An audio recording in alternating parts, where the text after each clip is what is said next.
Hey, good morning, everybody. Happy Monday. Mike DiLisio here, coming to you from the Midwest Annex. And this is the last day I'll be here for a little bit because I'm getting ready to fly to Orlando for the Dice Tower retreat. So, looking forward to that. It's been a lot of travel lately, and there's still quite a bit more to go, but I look at these as some fantastic opportunities I've had, and so I'm very grateful. Air travel, mm, not as grateful for the air travel. It's getting increasingly ridiculous. Hello, everybody. Hello, hello, hello.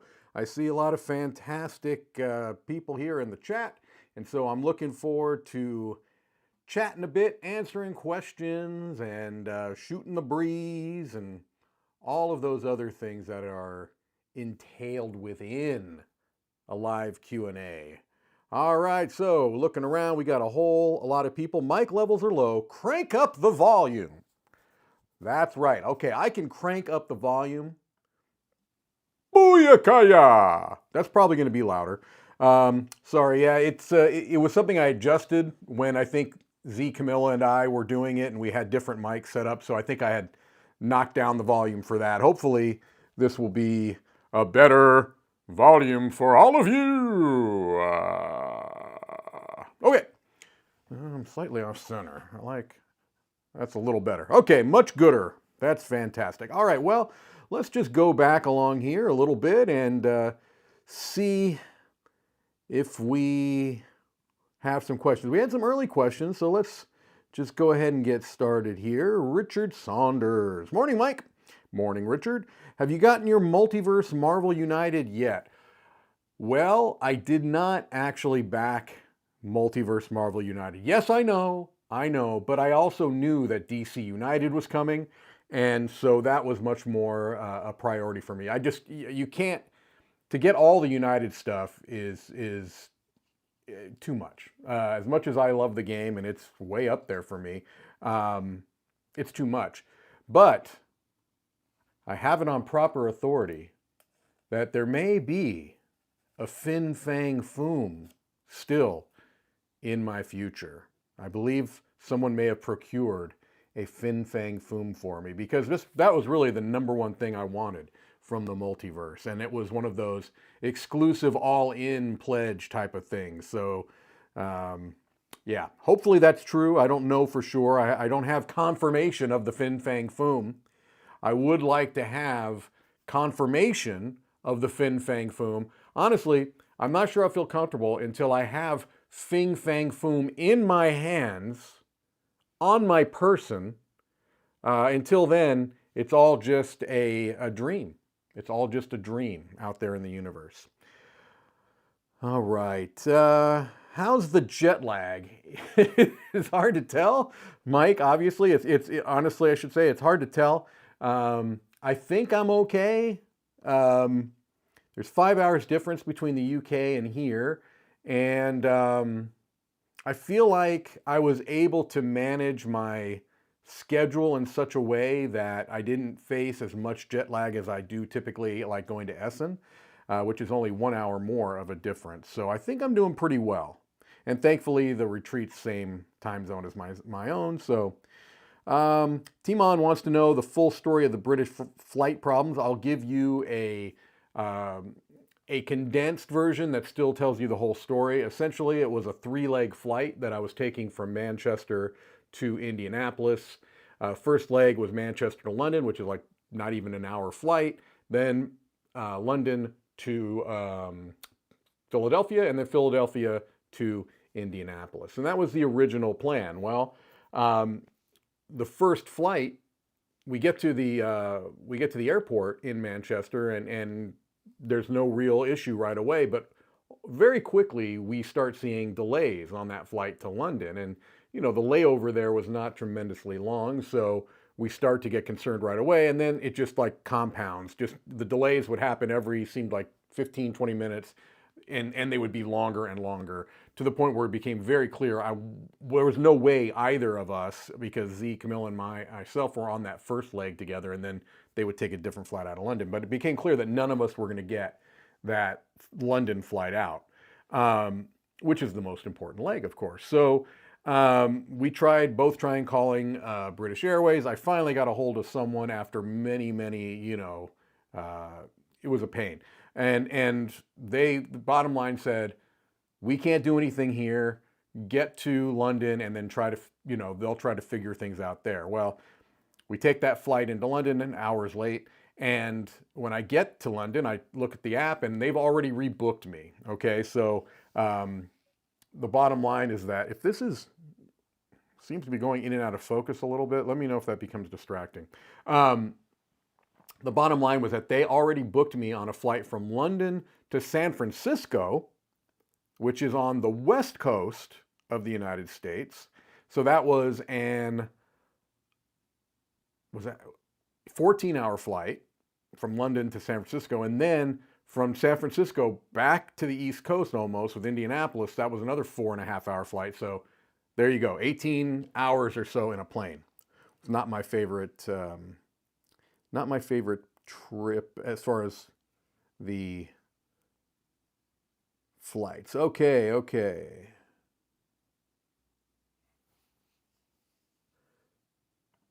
What drew me to teach history, Chad? Taking history courses in college. I was very just ambivalent to history in high school and middle school, or junior high as they called it where I came from. Maybe a C subject, didn't really care.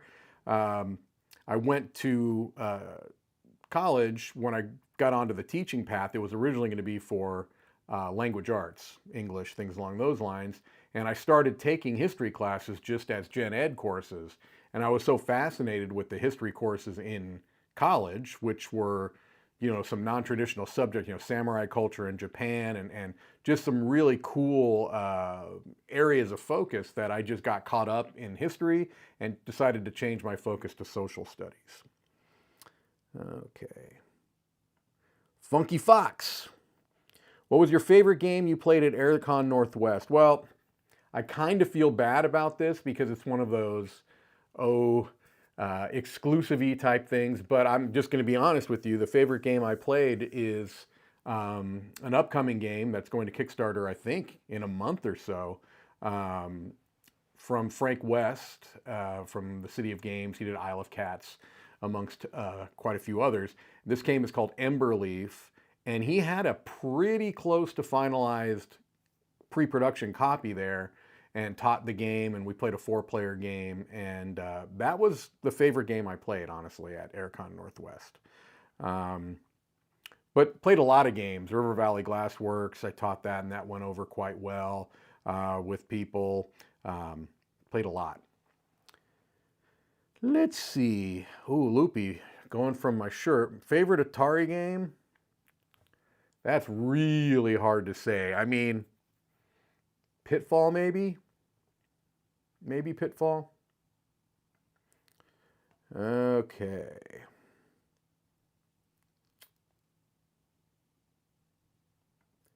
Don't toy with me, Mike Heller. You offered to paint my apiary bee, and I was not, I didn't follow up. I just got caught up in other stuff, and I just kind of let that go through the wayside. But Fin Fang Foom, that may have to actually happen.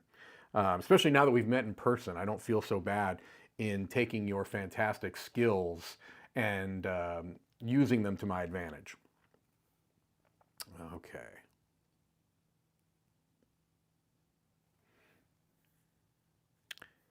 Bruce, if you had to win one game you own to win a free trip to Italy, what game would you choose to play? I usually hate these types of questions, but I kind of like this one. What game am I most confident I could win? This is tough because there's not a lot of games that I feel very confident that I could win. It would probably be a trick-taking game because unless I'm playing with trick-taker, seasoned trick-taking players, I usually have an advantage over those people. So I would say maybe,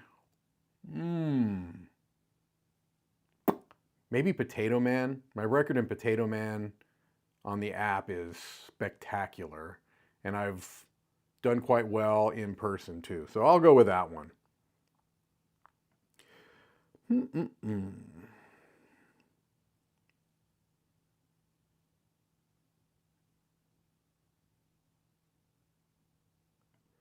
Okay, any thoughts on those new card games from All Play? Panda Panda, Fairy Rainbow, and there's another one, Prey. Those are rethemed Japanese card games, right? Right, and that is correct. Trio is such a hit in our gaming groups, so, which was Nana. I think it's great, honestly. All Play is doing it. Arcane Wonders is doing it. They're bringing over Ito, which is a Japanese card game. 25th Century is doing it with Japanese games and Korean games. I love it because there's a lot of really good games coming from other parts of the world where they don't necessarily have the resources. They're small publishers. They maybe are making these in 500 copy print runs or less when you're talking about some of the smaller Japanese games. And they just don't have the infrastructure or the resources to get those games out to a wider market. And so what's great is that now the Western publishers and the European public, well, I guess it would be kind of depending on where you are. They're going to these other places and going to conventions there. So they're going to the Taiwanese board game conventions. They're going to the Japanese, Tokyo Game Market, things along those lines. Singapore. Tom's going to a CMON convention in Singapore this year. So it's a way to get exposure to some of these games and maybe bring them to a wider audience. So I love it. I think it's fantastic that these really good games are getting wider exposure.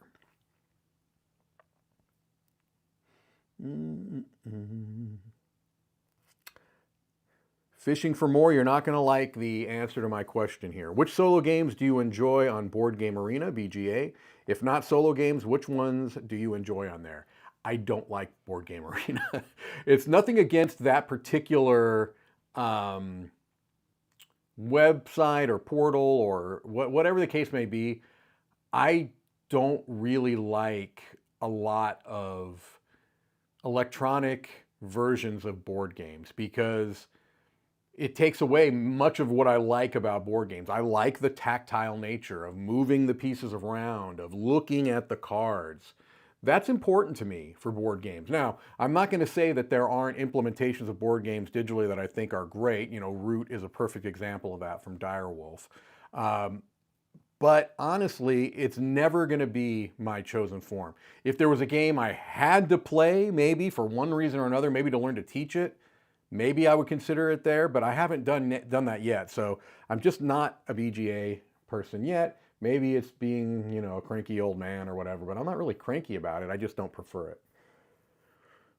it.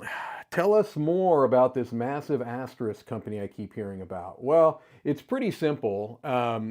Dan and I are making this game. I made you a mixtape, and we were originally, going to be going to publishers with it, and we did actually start that process a bit, but then we decided that we wanted to bring it to Kickstarter.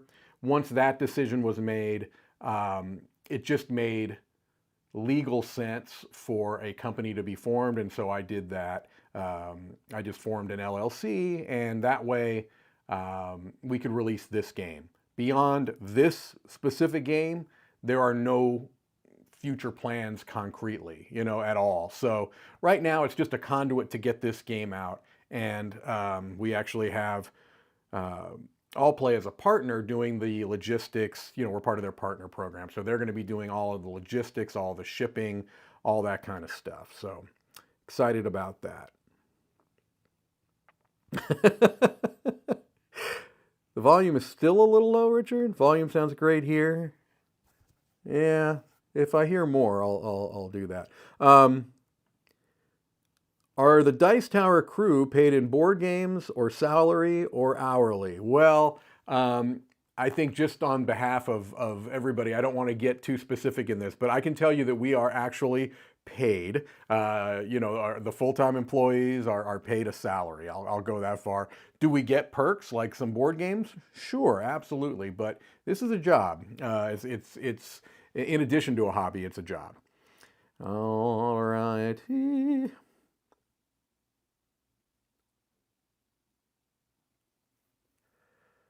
Oh, Bill, this is a hard question. 1 to 3 games you wish you would have played sooner. Usually it's because if I wish I played them sooner, it's usually because I wanted to get in on the review and I didn't play the game in time. I can give you one example. Yesterday, I played Rock Hard for the first time, and I would have loved to have been part of that review, although it was already a 4-person review, so I don't think it needed another voice there. But that would have been nice. It's hard for me to think right offhand of other ones I wish I'd played earlier. That's the only one I could think of off the top of my head, Bill. Sorry. Well, you said 1 to 3, and I gave you one, so I did fulfill your question.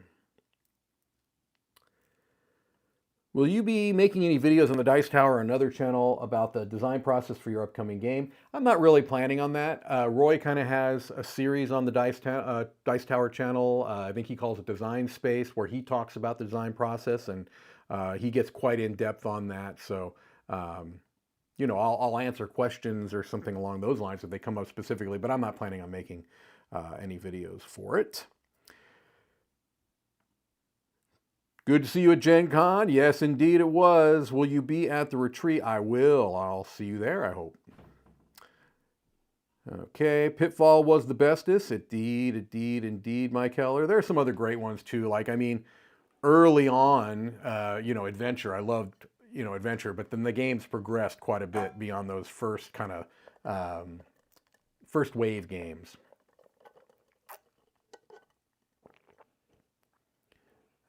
Yeah, so funny. As soon as I said that, and I hadn't seen this. Also Adventure, Atari Adventure. So there you go. Yeah, so in the first wave, it would have been Adventure, and then in the later waves, it would have been Pitfall. River Raid's great too. I see that there. Have you found a group that likes playing ARCs with you? Will ARCs be a runner-up, or will be in the running for your game of the year? Not yet, as far as a dedicated group. I think that's a possibility, potentially a possibility. Will it be in the running for my game of the year? I gave it a 9.5. It's in the running for game of the year, yes. Okay.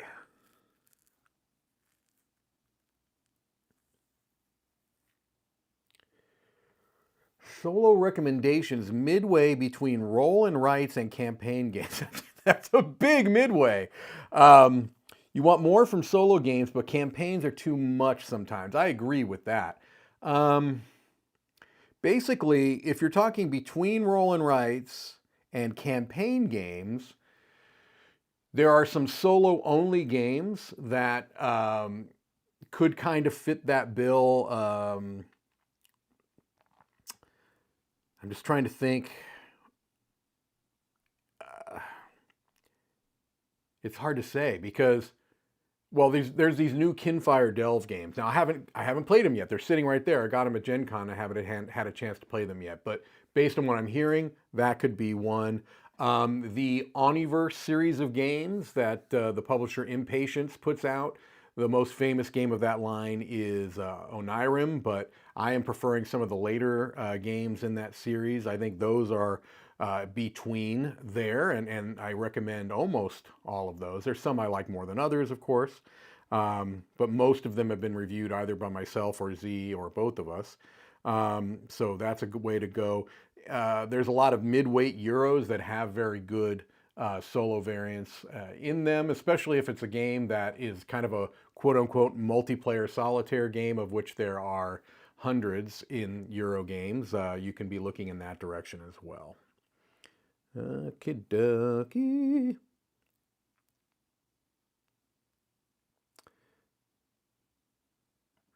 Have I watched any of Ken Burns' documentaries?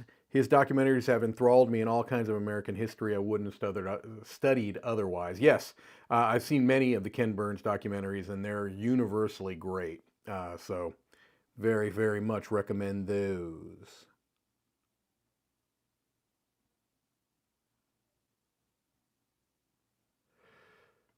Okay, you enjoy solo games as I've understood. Explain that to me. Somebody that gets stressed out and angry by even trying to read the rules for a solo game. Well, look, I don't have the reasons why you get frustrated or stressed out and angry. So it's hard for me to answer it in a way that's focused for you specifically. But I would say this, if you are stressed out and angry about reading rules for a solo gaming just may not be for you, and that's okay, right? That's the bottom line. It's not going to be for everybody. So maybe don't worry about it. Just if you're really not interested in solo games, that's cool. It's okay.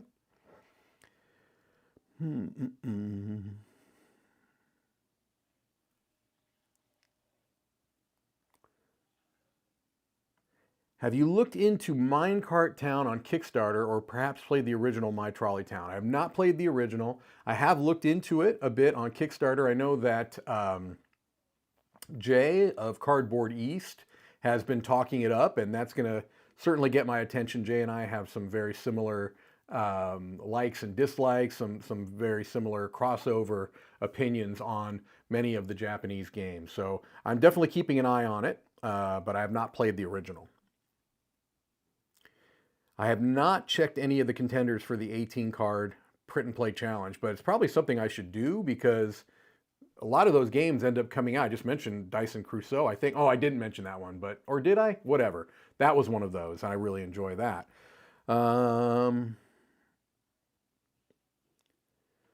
What's the game you got at GenCon that you've enjoyed the most so far? Oh, I got a thumbs down. I must have said something. What did I say? Who did I? Maybe they didn't like the solo games. That wasn't. I really meant that sincerely. I don't mean that in a. I mean, not solo games aren't for everybody. What have I got at Gen Con that I've enjoyed the most so far? There's several games that I have not played yet, but it's hard. I played Rock Hard, I think I said, for the first time yesterday, but that's one game. First impressions are good, though. I have some specific thoughts on that I can get into later, perhaps. Bomb Busters, I've really enjoyed that. The cooperative game about defusing bombs, that's a really neat game. I've played that and enjoyed it. River Valley Glassworks, I've enjoyed. If you see me looking off camera, it's because some of the games are over there and they're kind of giving me some reminders. I just played Nocturne a couple of days ago, and I want to play that one more. Kyoto no Neko I've played, and I've enjoyed that. So the most so far, the one I've played the most, how about that? The one I've played the most is Bomb Busters. I don't know that that'll end up being the one that I enjoy the most, but so far I've played Bomb Busters the most.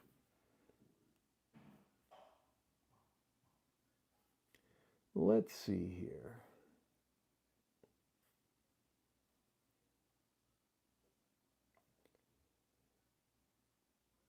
I'm just keeping going here, making... Well, this is a very nice compliment. Just noticed your glasses look good. Nice size and shape for your face. Are you getting more used to wearing them?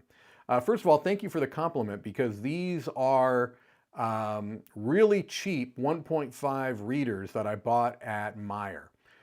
So if I got some that look okay, I feel good, because these are not like anything fancy. I think they were 20 bucks.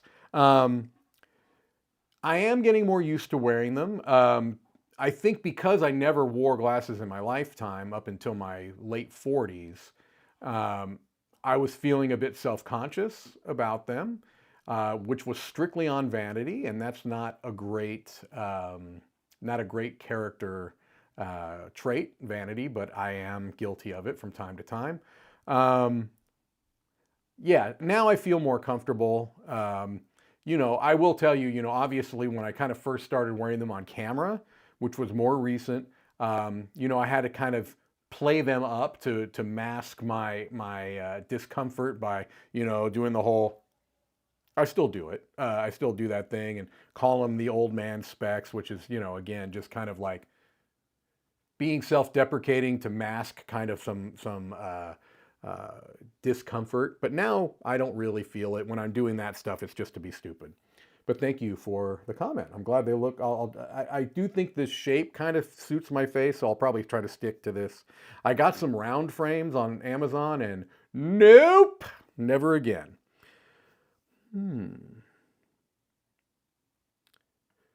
Bruce, what games are you planning to bring to the retreat? Last year you came with a bag full of trick takers. A bag full of trick takers. That's true. Well, Bruce, you may be asking this because you know one of the things I'm going to be bringing. One of the things I'm going to be bringing is Bruce's copy of Wondrous Creatures, which we played yesterday for the first time, and which I'm going to try to get played solo here at some point. There it is. Wondrous Creatures just came on Kickstarter. Mine is not here yet. Mine is somewhere in Hotchkiss, Illinois, for one reason or another. But I'll be bringing that. I'm planning on trying to get the solo game played today if I can. We played a multiplayer game yesterday, a 3-player game. And I will say this, very positive first impressions for me. So I'll be bringing that. And then I'm going to be bringing my Play-T bag here, my Play-T bag filled with the newest games from Play-T that I have got recently. And so there's some really cool new ones that they've come out with recently. I'm going to have their version of Tonga Bonga. I'm going to have their version of Sardinia, I believe it's pronounced. And others as well. Okay. If I don't get to your question, please don't take it personally. I'm just trying to get through as many as I can. Terrier Halo, what bands did you last watch live, and do you have any concert visit planned at the moment? The last live show I saw was Social Distortion and Bad Religion on a co-headlining tour, and that was amazing. Loved it. And the next concert I actually have tickets for is an interesting thing in that the artist has become lately a bit controversial, and I understand why. He says stupid things on the internet sometimes. But I have so much history and background with his music and his band's music when he was in a band, and that person is Morrissey. So I grew up listening to the Smiths, listening to Morrissey. Do I agree with all of his opinions that he puts online? No, I don't. But I am going to see Morrissey because I don't know how much longer he's going to be doing it. And it's been a while since I've seen him live. Okay. Actually, I've not really started looking through the Essen preview list. I looked on when it first came out, but I'm sure it's changed a lot by now. So I am going to look at it again soon, and we'll probably be doing a preview video for that. I would almost assuredly we'll end up doing preview videos for that. Okay.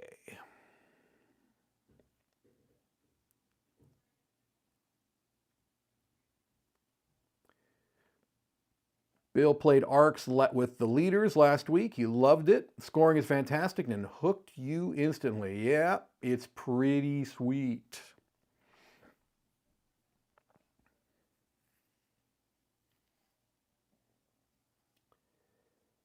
Does it ever upset you that Z is the total package and that because you work with him, you'll always be compared to him? It does not upset me.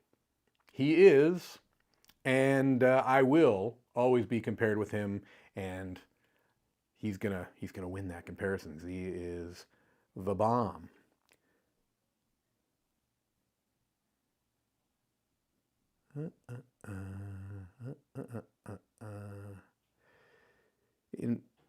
past years, early copies of games like The Fox Experiment and Flamecraft have been at the retreat. Are there any early copies that will be there this year? The answer is almost assuredly yes. It depends on what Tom decides to bring or not bring.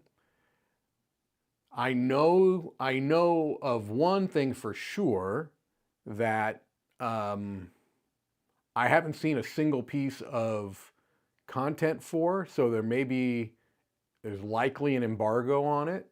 So I'm not trying to be teasing, but I'm just answering your question.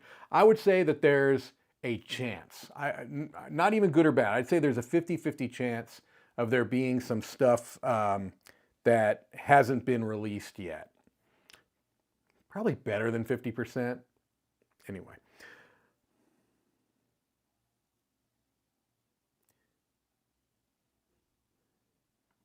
Daniel started thinking about moving around the Great Lakes area, Chicago, Indy, etc. Thoughts? Texas is too hot. Well, if you are trying to get away from the hot, then that's a good plan for you, coming to that area.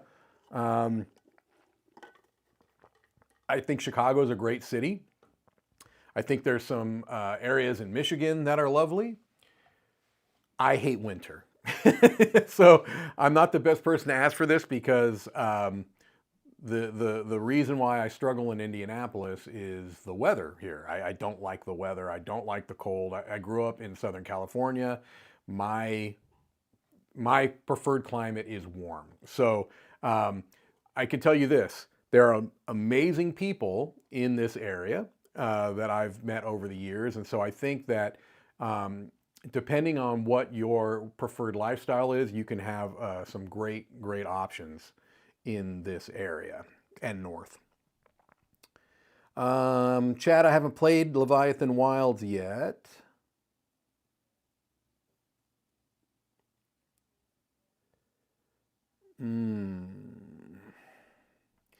This is a tough one, Dave. What are your recommendations for a gaming table? Ideal depth of the playing area? Are the extra cup holders in the way of sitting? Well, first things first, I have to put out there as a disclaimer that the Dice Tower is sponsored by Allplay, who makes a line of gaming tables. The gaming table that I'm sitting at right now is the Jasper 3 from Allplay. And so that's the only gaming table, like full gaming table that I've owned, okay? So that's the only one. I played on gaming tables in the Dice Tower studios, but now most of those are Allplay tables as well, maybe all. I played on some Rathskeller's tables that Tom had there at the old studio, and they were very nice. They were a bit more of a I think they were more of a luxury style, kind of a heirloom style brand, so quite a bit more expensive. They were nice. I'm very happy with this table, with the Jasper. The depth is, I'm going to guess, 2 inches. That's just a rough guess from the railing to the bed of the table itself. I also have the gaming chairs for it, the matching gaming chairs here. And these are very, very nice, sturdy chairs. You ask about cup holders. The cup holders I have, I don't worry about them getting in the way because these are actually magnetized, and there's a little lip here. You can put them kind of anywhere along the side of the tables. You could take them out easily, yada, yada, yada. So just take that with a grain of salt. We are sponsored by them, but that's the table I own, and if I were buying one, that would be the one I can afford. You can also go the game topper route too, which is cheaper. I used to have a game topper as well, but that's not a full game table, although I think you can get them full now. You can add legs to them. I don't know. All right, I did my best, Dave. Let's see. Oh gosh, we're still talking about glasses. I'm way behind, I think.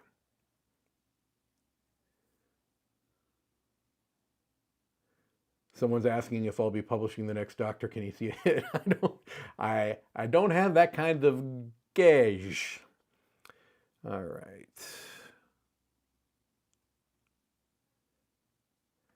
Will you be bringing the prototype of Made You a Mixtape? Want to try it out in person? Mike, it will be there if you want to check it out for show. Yes. Monica, I see they're playing Spectacular later today. I played it at the con I attended and Gardlings. There's a blog post up. Yeah, they're going to be playing Spectacular later today on Let's Play It Live, or We'll Play It Live. And so yeah, I haven't seen that one yet. I maybe looked at the box, but haven't played it. And I'm looking forward to checking that out. I'm going to take a look at that live play and get a feel for it as well. So 1 o'clock p.m., not much later today.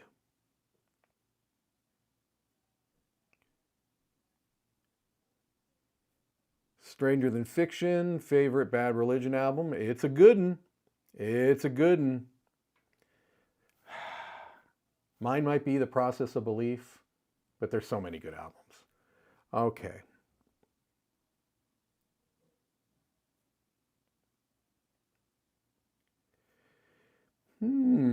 If you intend to play through Wondrous Creatures, is it going to be a DiLisio factor? Not today. I can tell you that. Not today. They're already doing a live stream today at 1. But maybe in the future. Could happen.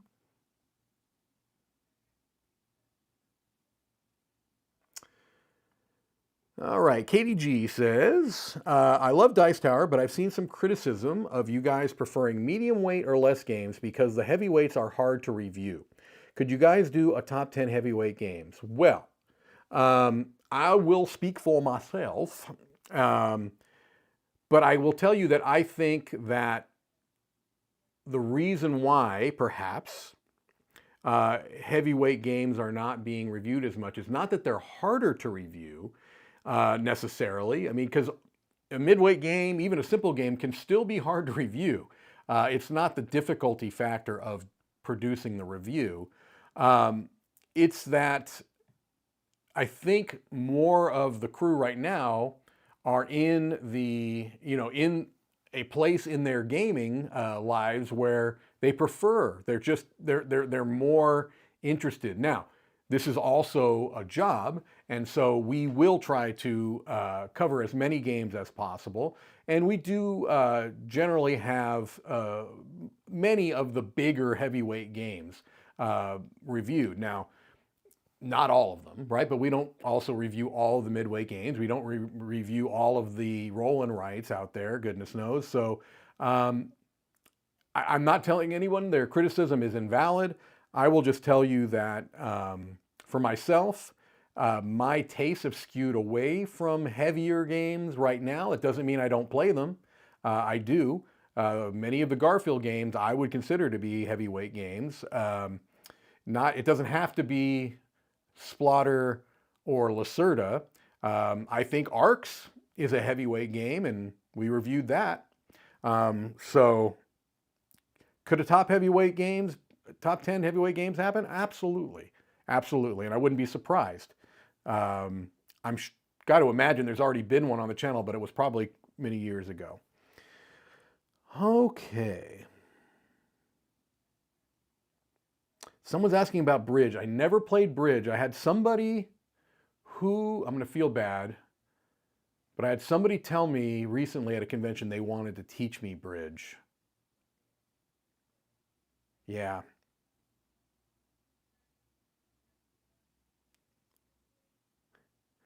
Marcus is in the chat. What's the best thing you ate in England? The best thing I ate in England. Well, I went to McDonald's and no, I didn't go to McDonald's. Best thing I ate in England. I feel like I'm gonna forget something. Let me think of the places I went. That was good. I will shout out, as strange as it sounds, those the bowls in the actual convention center. Those bowls with the bibimbap. Those were really good. But I'm a dessert freak, and so I had some sticky toffee pudding. That was really, really good. I actually had two sticky toffee puddings while I was there. One at a lovely little pub that we went to with Dan near, in the Yorkshire area. That was good, but that had a little more of a gingerbread flavor. And then I had one the day before we flew out. That was a more traditional sticky toffee pudding, and I enjoyed that quite a bit. And no, Marcus, I didn't make any jelly from those poisonous berries you were trying to get us to eat. See Cascadero behind you. Have you played it yet? If so, quick thoughts. Yes, I like it a lot. I reviewed it. Not just me. We reviewed it as a team. It's really good.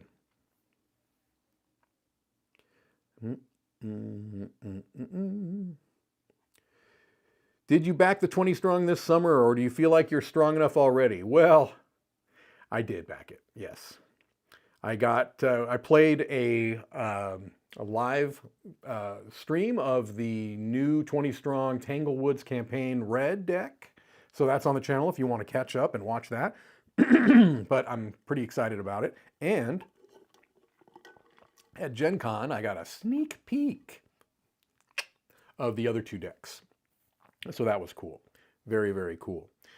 And just to put it out there, I did a live kind of unboxing, first look at the Elder Scrolls game from Chip Theory Games.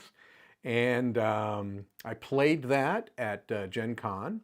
And I will be doing a solo playthrough of that in the near future. And that will not be the only coverage of that on the Dice Tower.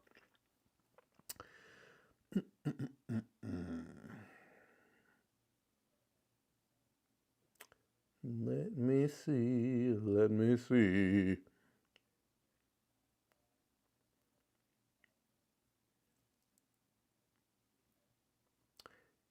Oh, wait, oh no, I thought I was caught up. I'm not caught up at all. Okay, which Garfield game or games of the trilogy series do you recommend for a dice placement solo enthusiast? Well, I would, the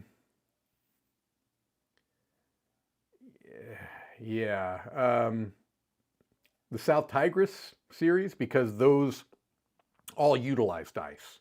So in that kind of fashion, where you're placing them. Probably the one would be Wayfarers. I think Wayfarers is probably going to be the best if you're looking for a solo dice placement.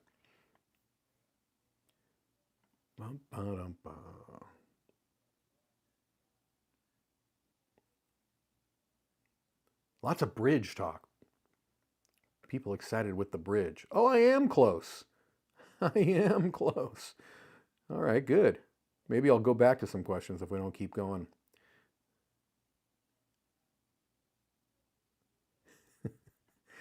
I've noticed this, Apollo RD. Tom reviewed Courtesans on a video in the last few days. He did it as part of a, kind of a rapid fire roundup thing. He hated the game and scored it low. A lot of comments disagreed with the rating and enjoyed it with their group. Have I played it? I have not. Look, this is going to happen sometimes.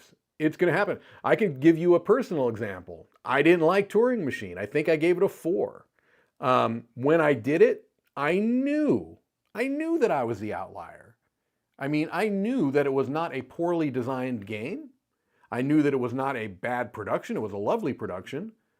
That game was not for me. So I had to give it a rating based on my tastes, my likes and dislikes. And that's what we have to do as reviewers, is hopefully we give you enough context to explain why or why not we like or dislike something, right? And then you can judge whether that applies to you at all. I gave very specific reasons why that game, Turing Machine, did not work for me. Other people could listen to that and go, oh my gosh, I love those types of games. And they'll know, right? It's hopefully as useful to them as if I'd given it an 8 or a 9. Now, I will say that it's a little more difficult in the short little condensed reviews that Tom does on those Although he does a very good job of it, of course, but it's hard to get into all of the nuances of why you like or dislike something in that format. And so maybe that's where the problem was. For some people, he didn't have, he didn't go into as much detail as they maybe would have liked as to why he disliked the game. But I'm sure he could go into more detail if he felt that was something he wanted to do. Oh, yes. I saw that IV was showcasing Brink at GenCon. Did you back it, and do you think it's going to be good? Um, I know it's going to be good because I played it. I played it at GenCon. Yes, I was lucky enough to have Austin from IV teach the game, and I played I think it was a 4-player game. Or it could have been 5. I think it was 4. Um, and first impression was really good. Really, really good. So I am looking forward to playing a finished copy of that. Yeah, very much so. It doesn't feel like any of the other IV games. I will say that. It does not.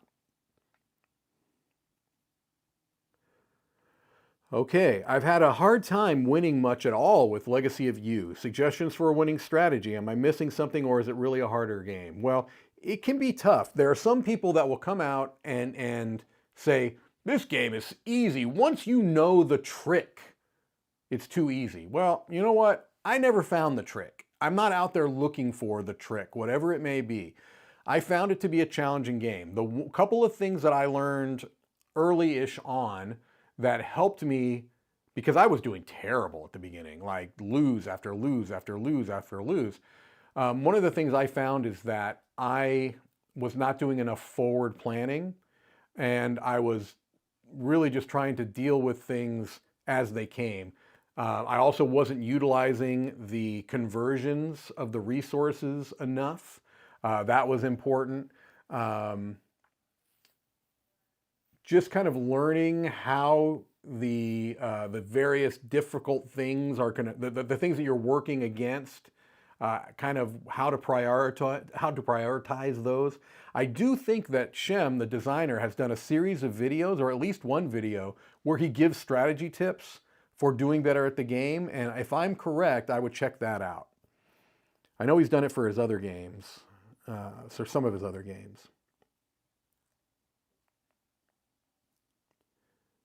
Okay, now we're getting some questions.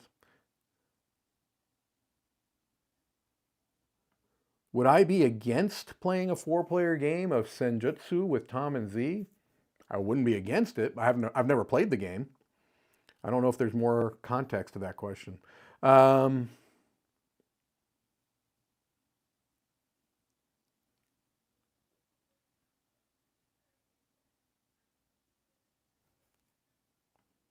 Favorite solo heavy game 4 plus? I don't know off the top of my head. I'd have to see what are 4 pluses. I mean, I think Nemo's War is in the upper 3s, maybe 3.5, 3.6 would be my guess. I could be way off there. I played the Gallerist solo. I enjoyed that. Oh, Mind Clash ones probably would be up there. Yeah, I like. Someone asked earlier actually about Septima solo. I don't think that one's into the 4s because it's a little bit of a lighter game for them. Looking around here, I don't know. Yeah, not sure. Those are just a couple that came off the top of my head. Okay.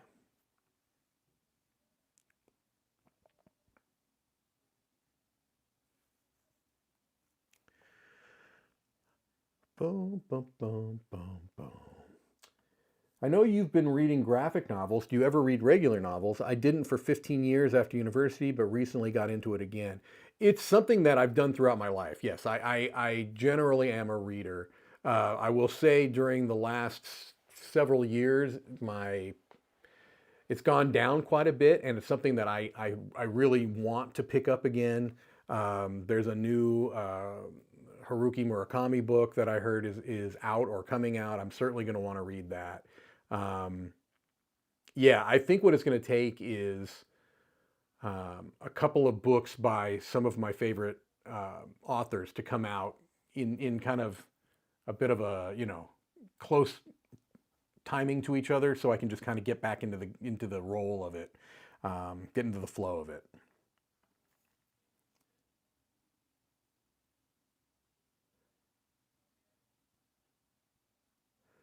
All right. Do I feel as though Andromeda's Edge has potential to be in your top games of the year? It looks incredible. Do I feel like it has potential? Absolutely.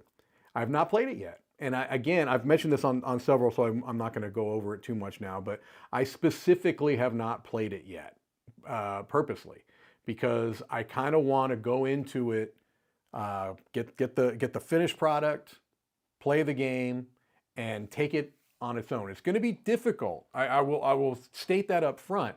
It's going to be difficult for me to go into it without comparing it to Dwellings of Eldervale, right? I don't know that it's possible, if you've played Dwellings of Eldervale a lot, to not look at that game, Andromeda's Edge, through a bit of the prism of Dwellings of Eldervale. But I am going to, as best as I can, go into it with an open mind and just try to assess it as its own game, not as a re-theme or a re-implementation. I want to try as best I can to assess it as its own game.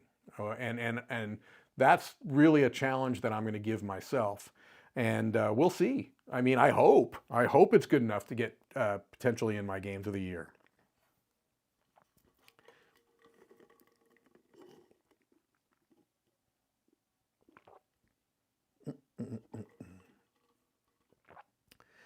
What is your, oh, hello first, Francis.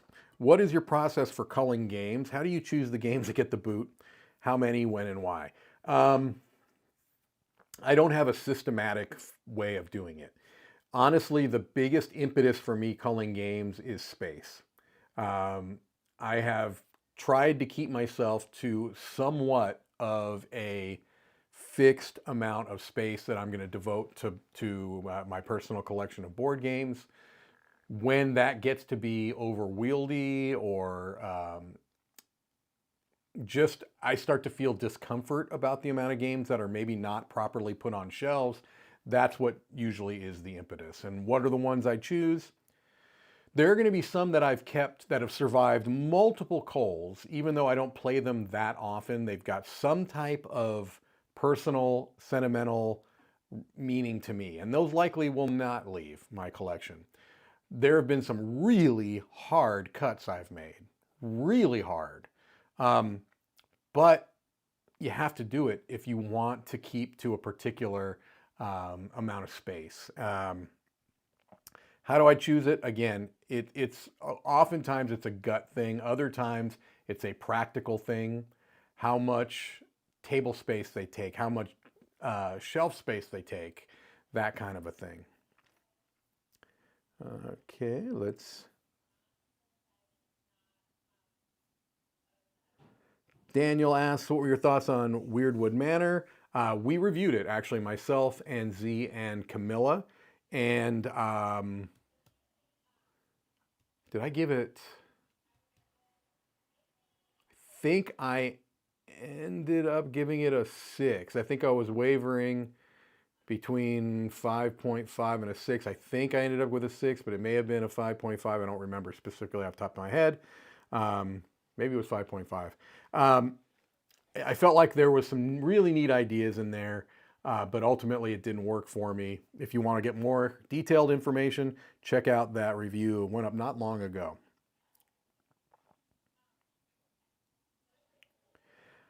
How do you consume rules for a new game? Just the rule book, combo of video and book, let someone teach you. Most often it's me reading the rule book.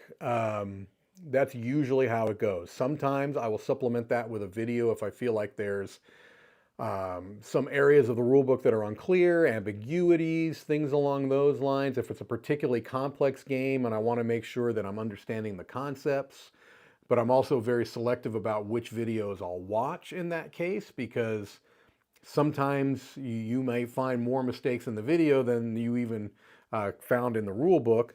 So it depends, but usually I'm reading the rule book, unless I'm playing with Tom, and then Tom is reading the rule book and Tom is teaching, and he does a good job.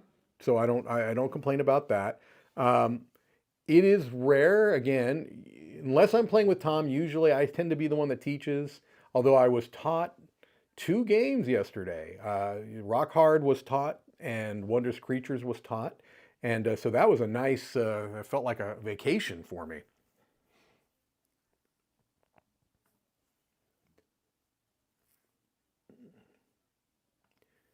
Merchant's Cove. 1, does it have a solo mode? Yes. If yes, is it any good? Yes. Reviewed all that too back in the day. It was a while ago. What game are you bringing to the game exchange at the retreat? Wouldn't you like to know? And maybe game should be plural. I don't know. Some people say, I've heard, that you never know. Mike's an enigma. You can't predict Mike. He speaks in the third person.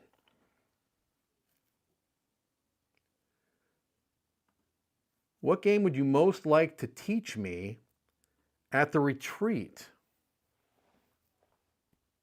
Which game would I most like to teach you, Loopy, at the retreat? Have you played Rock, Paper, Scissors?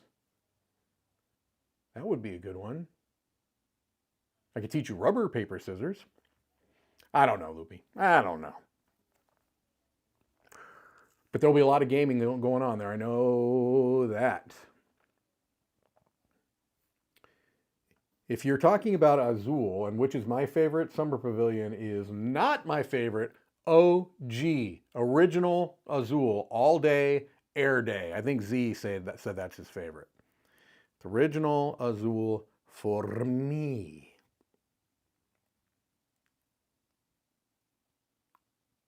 Do I have a favorite Final Girl combination? I don't think so. I don't think I have a favorite. There's some I like better than others, but I don't think I have a favorite. There's a lot of combinations in Final Girl. We haven't even got season 3 here yet. Okay.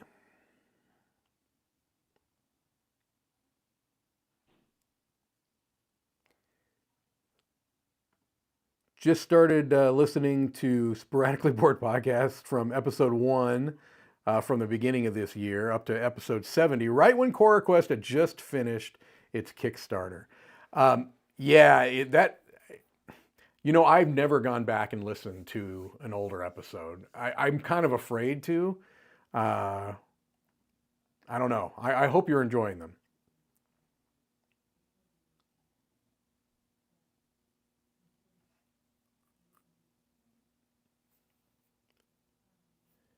I have not played through all the sale content yet. There's a lot of that.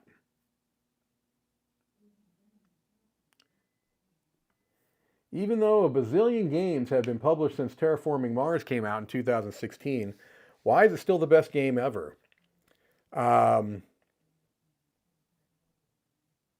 It's not. It's good, sure. Not the best game ever. Now, it's your best game ever, apparently, and that's awesome. Bum, bum, bum. Bum, bum, bum. Just wanted to say, hey, Mike, this is James LeBar. Just want to say it was a privilege meeting you. I'm sure the privilege was all mine, but thank you. And I don't know, did we meet at AirCon? Did we meet at GenCon? Did we meet at Essen? The cruise, perhaps? And James, follow-up question. What did you think about Ironwood when you played the demo at GenCon? Very cool. Very, very cool. Yeah, I liked it. I liked it. Two-player asymmetric game with a pretty streamlined rule set coming from the Mineclash Play series, which are their simpler games. Yeah, that game was good. I like it a lot.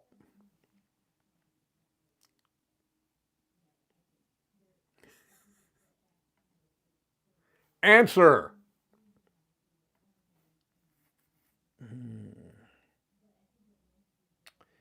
See, this is hard. If you had to choose a single Dice Tower event to attend, which one would it be? It's crazy because I think they all have their charms. I will do my best to actually answer the question. A single event to attend. It's really hard. Dice Tower East and Dice Tower West are our flagship conventions, right? They're the biggest of our conventions. And for that reason, they've got a particular charm and appeal to me. And they feel different because Dice Tower West, not only is it in Las Vegas, which is going to give a different feel, it has a different library, which gives it a different feel. And obviously, Vegas has all those goes withs, which might be a positive or might be a negative to you. Dice Tower East has the Dice Tower Library. It also is in Orlando, which again, depending upon your proclivities, is a positive or a negative thing. Certainly if you're going there with family, they might be interested in checking out the different things that Orlando has to offer, whether they're interested in gaming or they're not. So those, again, two flagship conventions. The retreats are much smaller. They're more intimate. They're just about playing games. Very few events, and mostly about playing games. It's a chance that we get as staff to play with more people because it's just much lower key and there's not a lot of other commitments besides just hanging out and playing games. But it's limited, so there's a downside to that. And then the cruise is something that is the most unique. So I guess I would answer the cruise. Just because I had never been on a cruise my whole life up until the first Dice Tower cruise that I was a part of. And I really had no interest in cruising before. And if I'm very honest, don't know if I need to go on a cruise unless it's something like this, where you've got other things going on, right? So you've got all of the amenities that a cruise ship can offer, and there are a lot of them, right? You have a gaming library, which is incredible, right? And a lot of areas to play them, right? On a boat, on a cruise ship, which is very, very cool. You've got ports of call. So that is probably the one that I would choose. The downside is cost, right? It's more expensive because you're also incorporating a cruise into that. So hopefully I answered in a way that kind of covered all the bases there. We're almost out of time. Did I ever get a Dice Tower cartoon tattoo? Yes, I did. There he is. Hello, hello. I got it at the same time that Roy and Tom got his first one. There's a video for it. Bruce, when are you going to hand over that Godzilla Death May Die figure? It's wasted in the annex.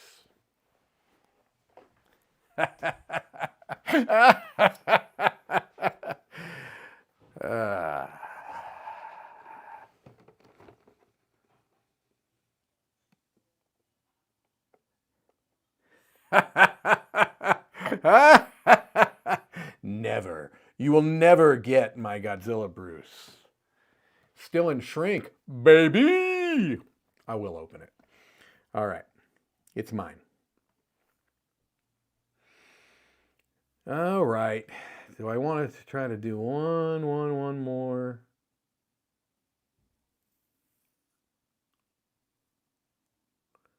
Is there another one?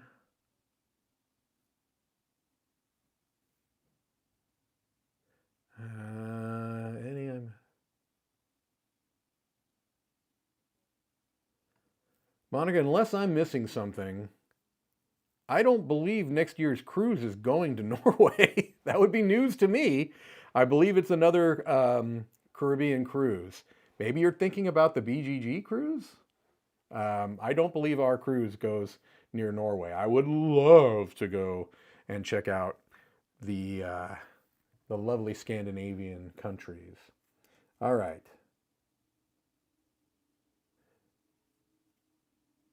All right, here we go. Mike, as always, it's a pleasure to hear from you. Thank you for the Q&A. I want to thank all of you for the Q&A because this does not work as a one-sided type of deal. I am always appreciative of the live chat, and over the years, it's just gotten more and more robust, more and more of a community, and I think that's something that all of us at the Dice Tower are very proud of, very appreciative of, and again, knowing that you can schedule a live Q&A and knowing that you're going to get the engagement from the audience, you're going to get great questions, you're going to get fun questions, you're going to get silly questions, you're going to get serious questions, but you're going to get that engagement from the audience is a luxury and one that we don't take for granted. So thank you all for coming to yet another live Q&A, and it was my pleasure, as always, to talk to you. And stick around. 3 hours? 3 hours from now, we'll be going live yet again with We'll Play It Live, playing Spectacular, which is a new hot game from GenCon, I believe, was the first time it was sold, I think. Maybe, kinda, I believe so. All right, so stick around for that. I will see you all soon, and for those of you at the retreat, I'm looking forward to hanging out and playing some games with you. Until then, this is Mike DiLisio signing off from the Dice Tower, Midwest Annex. Goodbye.